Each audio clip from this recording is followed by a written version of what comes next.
Okay, well, we'll go ahead and get started. My name is Justin Stephen Ford. I will be your host and I will be your MC for about the next 30-45 minutes. I am author of the children's picture book, I See Me, get your copy today, and the founder of Ford Publishing House. And today we're on a mission, like every other day, to really share captivating stories that are inspiring also. So whether you are a writer, a publisher, someone who just wants to find a good book, Just in Time for Storytime is a one-stop shop to find so many resources for you if you want to write a book or if you just want to find a great book for someone you care about. So with that being said, you're just in time for story time. Okay, so we're going to go ahead and invite up our guest star today. And we'll get started. Let's see. Yes. How you doing? I'm great. How are you? Good. It's so nice to finally meet you. I feel like we've talked so much back and forth. So it's so nice to actually meet you face to face. Well, I have to say it's wonderful to meet you as well. I see all that you do on social media, on YouTube, your book, which is I See Me. That's it. And I love the message behind your book, affirming young children, who they are. And I think that is so important. So it is wonderful to be here and to meet you as well. We're like family of this community. We're all kind of in this together. Yes. So, children's book authors are a different breed, Yeah, exactly. And I love us. Okay. So I'm going to go ahead and intro you so that people get to know you, and then I'll let you tell us about yourself. All right. I'm very impressed, by the way, with what I'm about to say. So our guest star today writes award-winning children's books. She is the author of Fly, a Golden Kite Award winner. Her upcoming works include Forever and Always, illustrated by one of my favorite illustrators, Shamar Knight Justice. She holds an MFA in dramatic writing. Look at it. She's great. She holds an MFA in dramatic writing from Carnegie Mellon University and a Bachelor's of Arts in theater from Kingston in London, England. Her plays have been produced in Aspen, Colorado, and in New York City. She is a former children's early literacy specialist, and she lives in her hometown of Louisville, Kentucky, where she holds tight to her elders, roots, and childhood home. Please give it up for Brittany J. Thurman, ladies and gentlemen. Yeah. Welcome to the show. Thank you. It's kind of weird hearing my bio out loud because sometimes you forget about all the things that you do. And then also, I think with me, there's so much that I want to do. So sometimes it's a little like out of body to hear, that when someone reads your bio. Well, we have to give you your flowers on the show. Like, I think it's a little backstory. I think when I was creating my book, we had talked a little bit. I think I had reached out for some pointers because Brittany was doing the thing already. And it was just nice because she gave me some very helpful tips and pointers. And I think the work that she's doing is so beautiful. Her books are so beautifully illustrated. But let me not go on too much. I'll let you talk. Tell us a little bit about yourself. Yes. So I'm from Louisville, Kentucky. I live here now. I have not lived here forever. I moved around a lot when I was a kid, and then I decided to study abroad for undergrad. And so I moved to London, and I was there for about 4 years. Then I moved back here. And so I think that that experience being a young child moving around and being a young adult moving around really shaped my life in different ways. I decided to study theater because I love the stage. I wanted to perform, but I have a lot of anxiety. I have a lot of, I'm just reserved. I don't like to use the word shy, but I like to just sit back and watch and take things in. So acting wasn't for me, but writing was. And I had a professor in undergrad who basically told me, oh, you should really, you should write. She at the time was saying I should write plays. And so I decided to go to grad school. I went to Carnegie Mellon and I studied dramatic writing there. And I had 2 short plays, but still I had 2 plays produced and on stage, one in New York, the other in Aspen. but while I was there, I kind of realized that I wanted to work with kids because I've always loved working with children. And I think that they teach me so much, and I really wanted to continue that. So I decided to work with kids and write as well. So while I was working at a library, reading to children, this was maybe 7, 8, 9 years ago, I really started to focus on, well, what do I need to do to write my own stories? How do I make my book fit on the shelf? How do I get a publisher interested? How do I get an agent interested? And I did research for 2-3 years, a long time before actually being published. So that's just a little bit about me. But yeah, so I have a background working with children, love kids, and I love that my job now allows me to visit children, go to schools, speak with them, talk with them, and listen to them, and see them. And I feel very lucky. Yeah. Isn't it just a feel-good job? Like, yeah. It's a feel-good job. Okay. You said so many things that I want to ask questions about. So the first is, you said something really important, how you did a lot of research for years before you even kind of attempted to write a book. So what did that process look like? Because you are traditionally published. I think you're one of the first guests on JustinTIME for StoryTIME that is traditionally published. So this is going to add a very good perspective to the other side. Because I think when people want to publish books, that's the first thing they think about is, okay, how do I get signed to a big publishing house? So how did that process work for you? Yeah, that was a learning experience. So it first started with me realizing what I wanted to write. So initially, I was reading sometimes early on in my career with writing, working with children. I was reading very silly books to them. So I was reading books that I love, like the book with no pictures.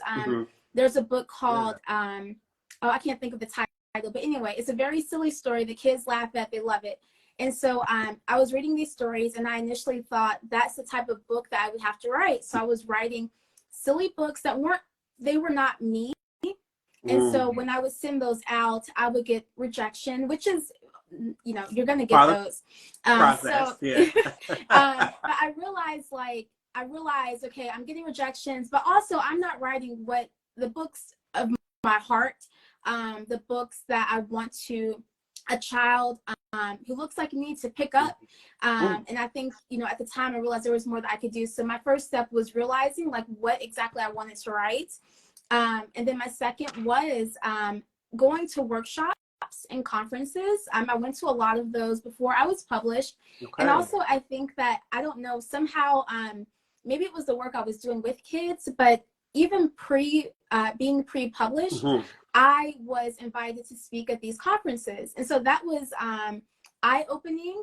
Someone letting me be on the stage with other authors, even though I wasn't published at the time, which gave me insights on the industry. But I would take my manuscript to critique groups. I used to live in Pittsburgh. I had a critique group there. And we would go and meet once a week and read our stories and get feedback. And that was a major, step where I realized I can't rely on my own insight when it comes to my writing. I have to have someone else to look at it. And then came looking for an agent and or looking at publishers and seeing where I wanted to be. And then also realizing that I don't want this just one time, that this will be my career. And I think that was important for me to realize years ago that whoever I was working with, I don't want this to just be a one-time thing. Like, this is what I want for the rest of my life. Yeah. Very nice. Thank you for sharing that. First off, kudos to you for your perseverance. I think the fact that you pushed ahead, I think from a very early on, how you mentioned, I know that I can't necessarily be in front of a crowd, but how do I still live out what I want to do and live my passion? So I think that's a beautiful message in itself. But then also you took the time to learn your craft. It didn't happen overnight. I think some people have those one-offs where they have all the success, but it didn't happen overnight, and you put in a lot of work. So thank you so much for sharing that. But now it comes to, you've put in all of this work, the literary agent process. Did you go through that? Was it I have to find a literary agent? I have to find a home? How did that kind of work for you? Yeah, it was me wanting a home for my book, but then like a home for me as an author, wanting someone who I can relate to, who understands the books that I'm writing, understands the children I'm writing for.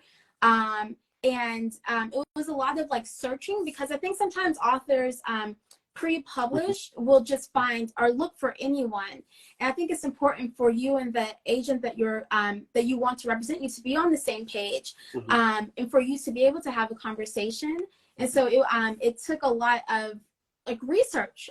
I think that sometimes pre-published authors kind of rush, but it's important to take time and to research who it is that you want to represent you. And it's a lot like a relationship, right? As much as they choose you, you have to choose them too. I think for, like you said, a long-lasting, healthy relationship. Yeah. Okay, so I'm gonna read a reference from one of your books that is literally one of my favorite books. It says, if Africa can pull everything together to jump some winning moves, she might just fly.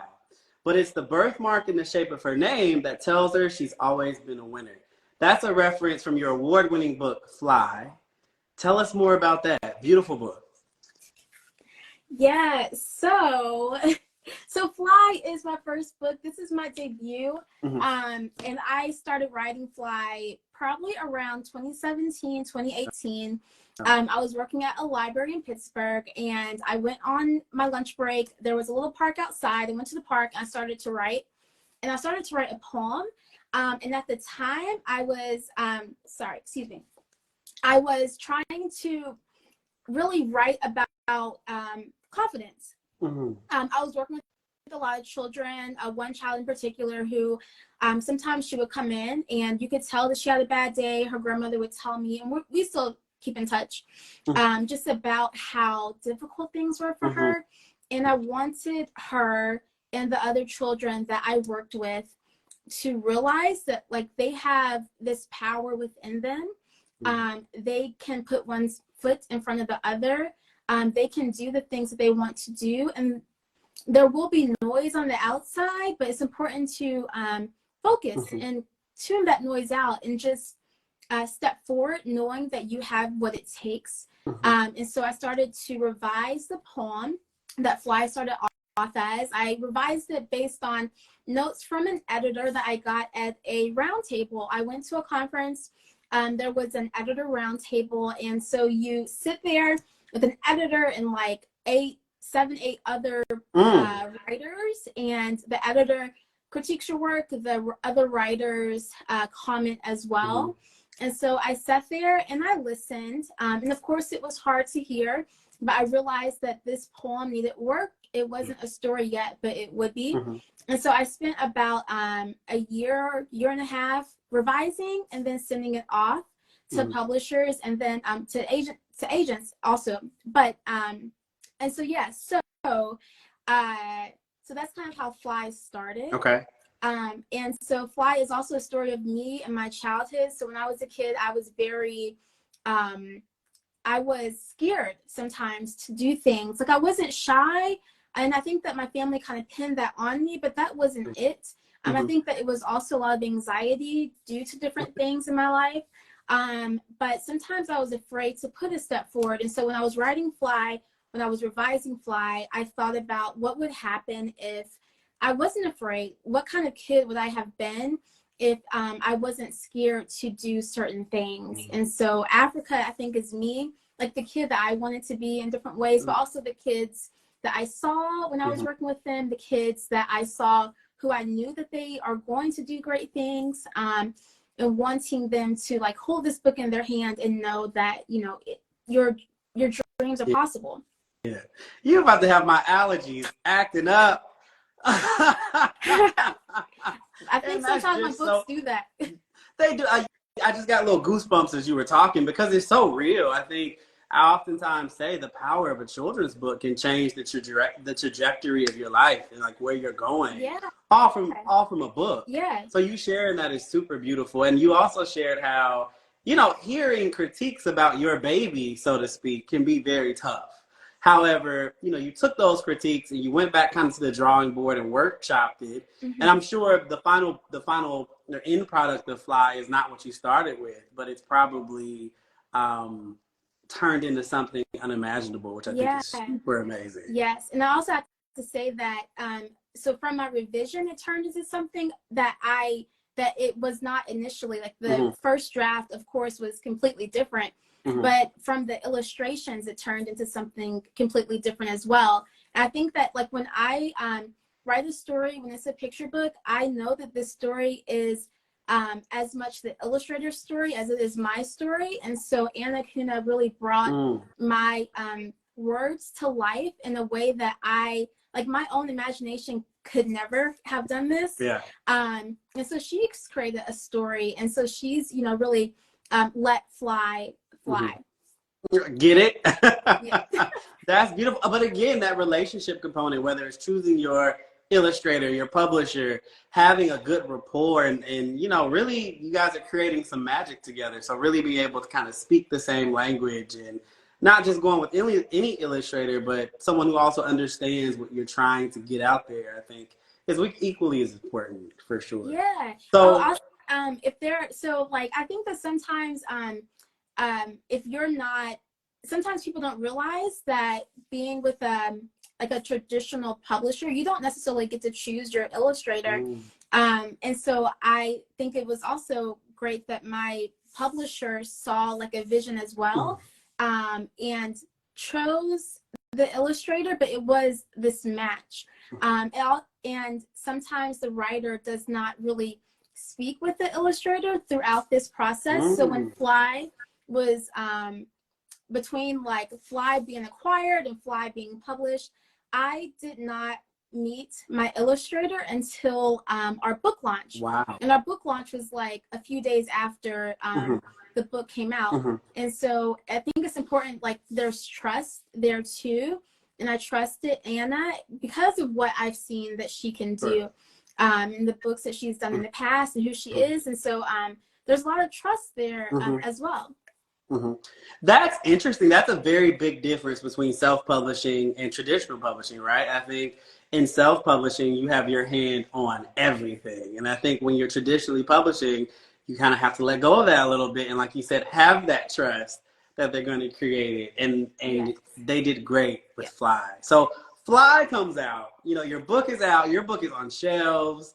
And how did that feel? Like the response of having your book out in the world. How was that? Yeah. Okay. So two different things, kind of.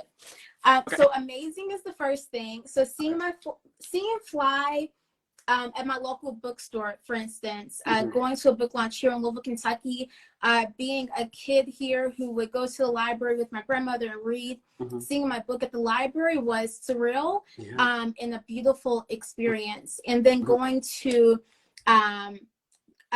different places to share my story, to schools, to libraries, to share Fly. I think that it's like this level of like, wow, like this has happened. This is out in the world. And it has been 100% worth it, the time and the energy that you put into it. But then there's also this level of like surrealness to it as well, because this is your story. But for me, I'm always working on the next story too. But there's this level of like, I see my book and I see my name. And initially the first 3 months, I think that I kind of, it was like out of body or like this is me, but I did so that. Right. Yeah. But yeah. And just really stepping into this role of, okay, I'm an author, like I'm a published author. I think that took time to really sink in. And like when kids would see me and say, oh, you wrote that? Like, I wrote this. I don't know, there's just this level of like, wow, this has happened. This is happening. I don't know how else to explain it, but for about 3, 4, 5 months, maybe 6, maybe 7, it was a while. I was like, every time I walk into a bookstore, now sometimes still I get this level of excitement when I see my book. I'm like, oh my gosh, that's my book.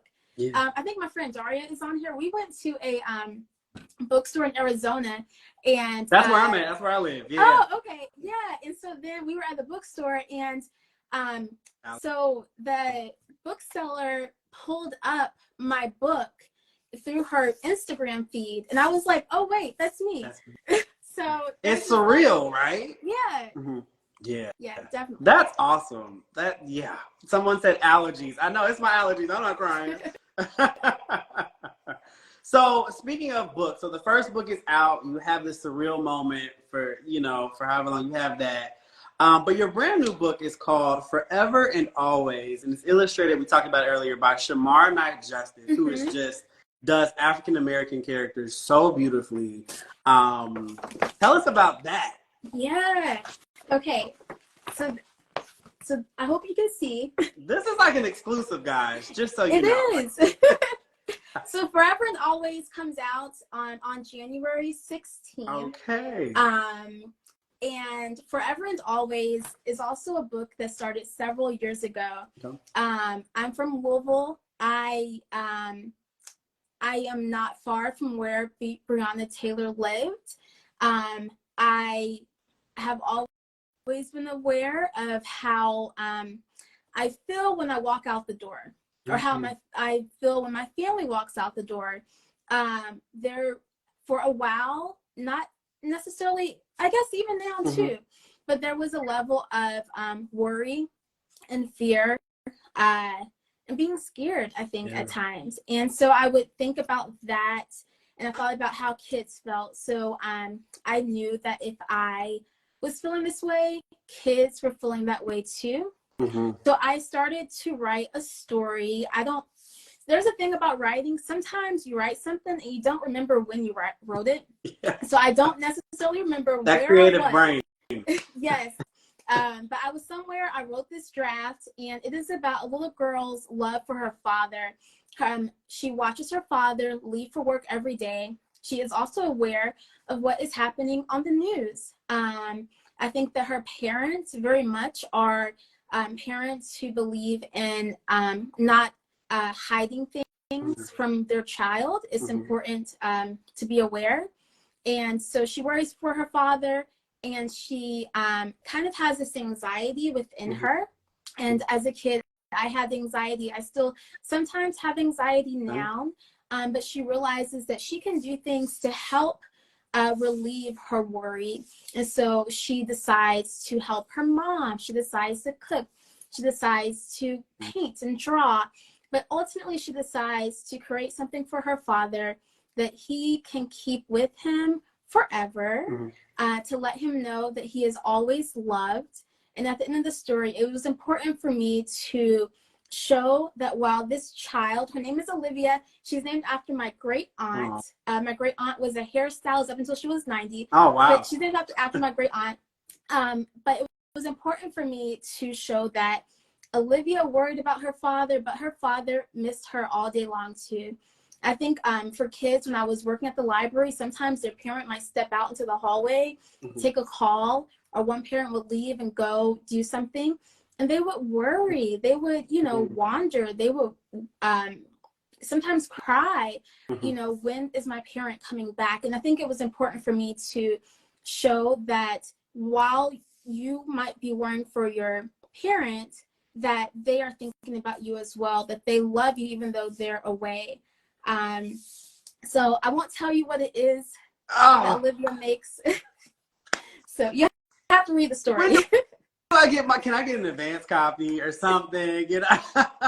No, I'll get my copy. But that's so great, because I think sometimes we think that children are not in the same world that we're in, right? And I think that, we turn on the news and we're stressed out and we have anxiety, but their little brains are soaking up that same stress and that same worry. So for them to have a book to see and to read and say it's going to be okay, there are things to worry about.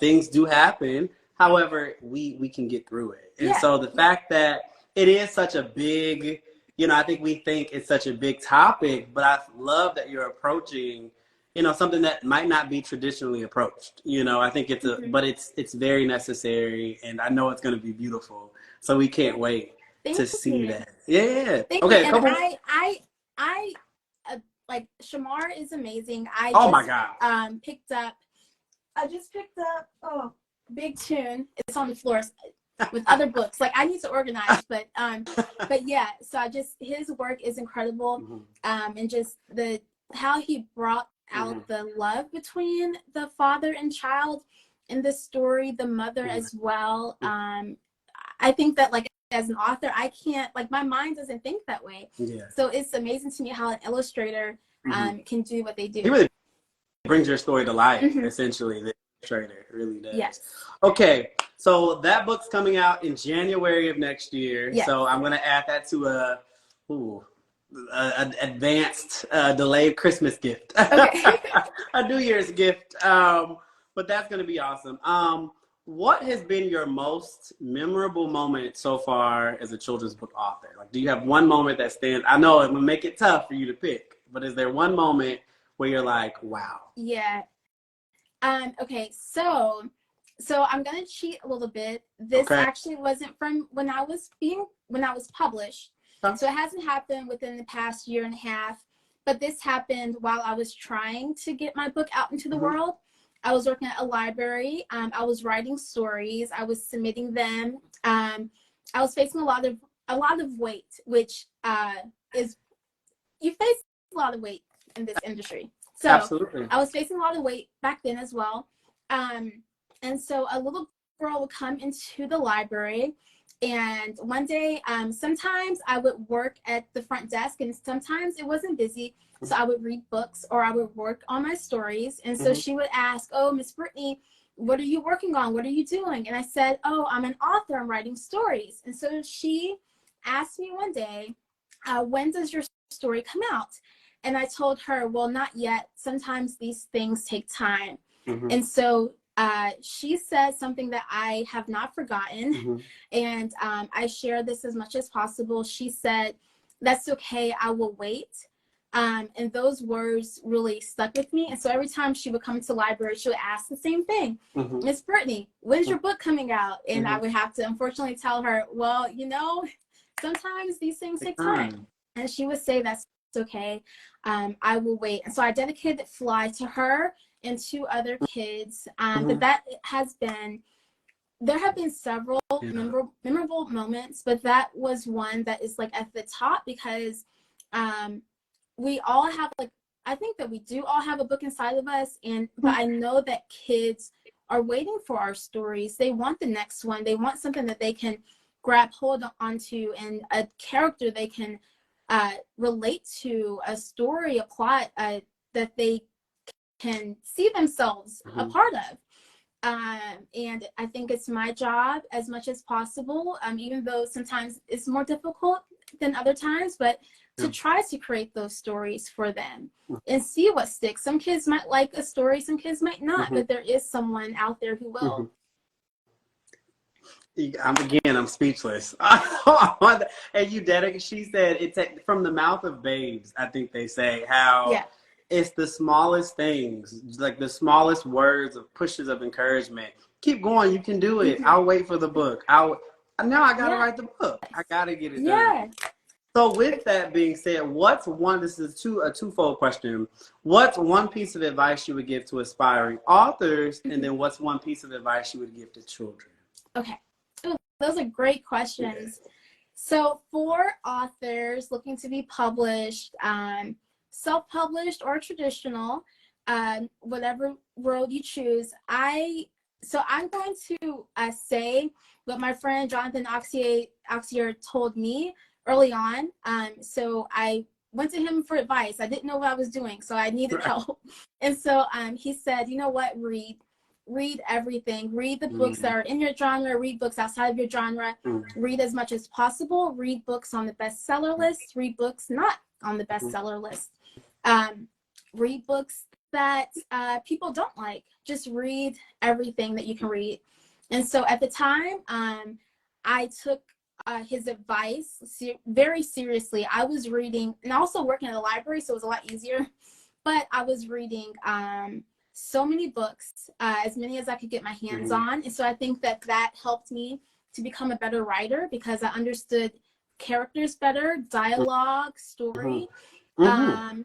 And also on top of that, I would say that if you're writing for children, if you have children, if you work in a classroom, if you're able to read to a group of kids, to get in front of them and to just read stories. Because while I was reading to kids, reading books out loud, I understood what they latched onto and what they didn't, what made them laugh, what made them, sometimes a kid would come up to me and ask for me to turn the page, like they were eager. And so that helped me also to become a better writer. So I would say to read. And then the other question, sorry, can you repeat? What advice would you give to children? Okay, what advice? So I think that what advice? I know. So honestly, so it would be from Fly. Okay. It would be the advice I think that Africa puts throughout this story is that you can jump, fly, and double dutch to the sky.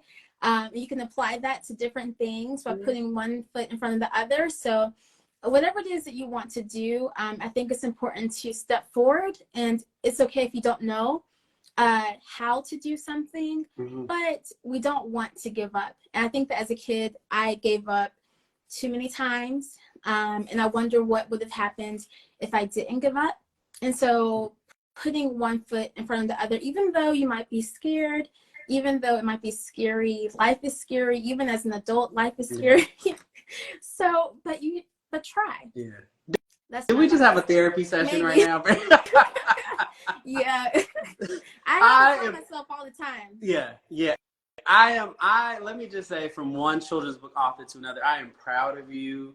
What you're doing, you're changing the world one book at a time. And you have such a warm way about you. It's just been an honor being able to sit across the screen from you and to hear you speak on, your obstacles and your wins and victories.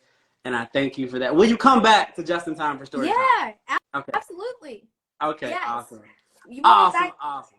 For when Forever and Always comes That's out. Right. Hey, we're going to have back. Yes. I'm an exclusive. I want to be the first interview. Okay. Let's do it. Awesome. And is it Louisville or Louisville? Oh, yeah. So it's Louisville. Okay.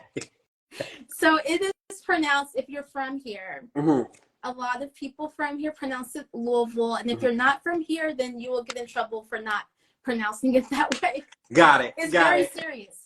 Yeah. Got it. Well, thank you very much, ladies and gentlemen. This is Brittany J. Thurman.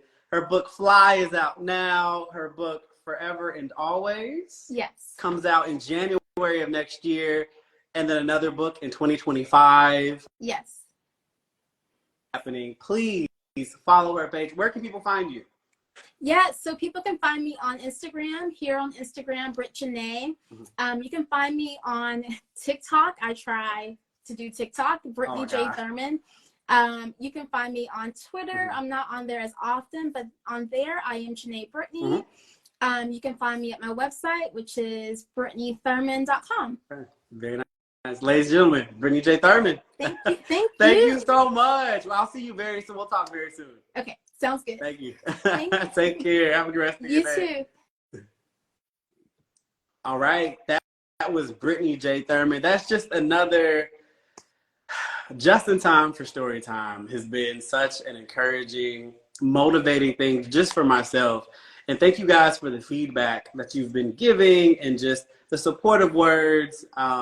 Please feel free to go head over to the YouTube page, click subscribe, because that's where you'll find full episodes of this and other authors. Like I said, Just in Time for Storytime is really a resource. It is a platform for the children's book community, for anyone who wants to write a book, for anyone who wants to find a book, and anyone who just wants some positive encouragement, as you can see. So with that being said, I am Justin Ford, and you are Just in Time for Storytime. Take care, guys.